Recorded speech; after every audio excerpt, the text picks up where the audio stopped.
Japan के schools में students 100+ kanji characters याद कर लेते हैं एक दिन में, और हम यहाँ एक फॉर्मूला रटने में 3 दिन लगा देते हैं। आज की वीडियो उन्हीं के मेथड से इंस्पायर्ड है। तुम सीखोगे वो 5 मेमोरी सिस्टम्स जो जापानीज स्टूडेंट्स यूज करते हैं, जिनसे वो visual plus logic plus emotion से मेमोरी लॉक करते हैं। कमेंट करो, तुम विजुअल लर्नर हो या बिना इमोशन या लॉजिक कुछ याद ही नहीं रहता। चलो तुम्हारा मेमोरी टाइप पता लगाते हैं और उसको हैक करते हैं जापानीज स्टाइल में। First, kanji coding. जापानीज कैसे विजुअल रिकॉल यूज करते हैं। सोचो, एक 8 साल का बच्चा चौक से लिख रहा है, एक ही कैरेक्टर बार बार, जैसे ब्रेन के अंदर एनग्रेव कर रहा हो। जापान के बच्चे कांजी याद करते हैं, स्पेलिंग से नहीं बट स्टोरी से।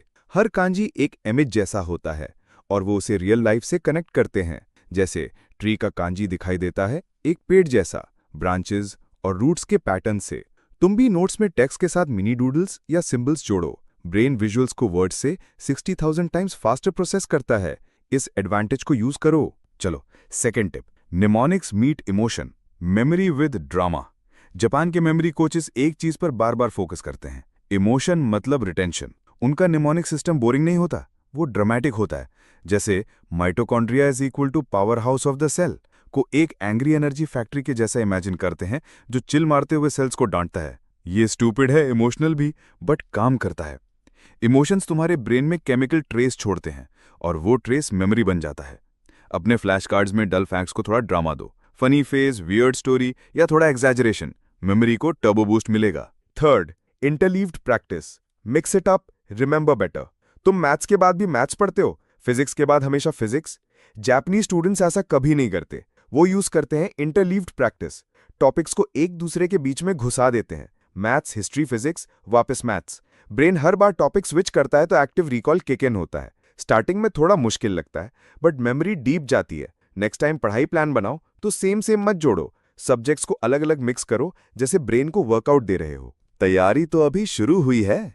तुमने अभी तक सिर्फ 3 जापानीज मेमोरी सिस्टम्स देखे हैं, और अब आता है वो मेथड जो तुम्हारे रिवीजन को लॉक कर देता है, जैसे पासवर्ड प्रोटेक्टेड मेमोरी। अगर कुछ भी नया सीखा हो, कमेंट करो ब्रेन पावर अनलॉक्ड, और वीडियो को लाइक करना मत भूलना। ये दिमाग का वर्कआउट फ्री में मिल रहा है। Fourth, teaching as recall. Japanese students क्यों दीवारों को एक्सप्लेन करते हैं। एक बार एक जापानीज एक्सचेंज स्टूडेंट को देखा, वो क्लासरूम के बाहर एक वॉल से बात कर रहा था। पहले मुझे लगा पागल है, पर वो कर रहा था फाइनमैन टेक्निक। जो भी टॉपिक वो पढ़ता उसे अपने वर्ड्स में एक्सप्लेन करता, जैसे वो किसी 5 साल के बच्चे को समझा रहा हो। यही टेक्निक जापान के क्रैम स्कूल्स में पॉपुलर है। Teach to lock in. जब तुम एक्सप्लेन करते हो, तुम गैप्स पकड़ते हो। ट्राई करो, सुबह जो पढ़ा था शाम को वॉइस नोट रिकॉर्ड करके एक्सप्लेन करो। Fifth, space not spaced, visual gaps की पावर। पढ़ाई में सिर्फ स्पेस्ड रेपिटेशन ही इंपॉर्टेंट नहीं होता, कभी कभी स्पेस भी मेमोरी का बिगेस्ट हैक बन जाता है। जापानीज नोटबुक्स यूज करती हैं मैसिव वाइट स्पेस। जहां हमारे नोट्स भर भर के लिखे होते हैं, वहां उनके पेजेस पर हर पॉइंट के आसपास ब्रीदिंग रूम होती है। क्यों? क्योंकि जब ब्रेन के पास विजुअल गैप्स होते हैं तो वो ऑटोमेटिकली ऑर्गेनाइज और रिकॉल बेटर करता है। अगली बार नोट्स बनाओ तो वाइट स्पेस इंटेंशनल रखो, हर मेजर आइडिया के बीच में एक ब्रेक, विजुअल रिदम के लिए।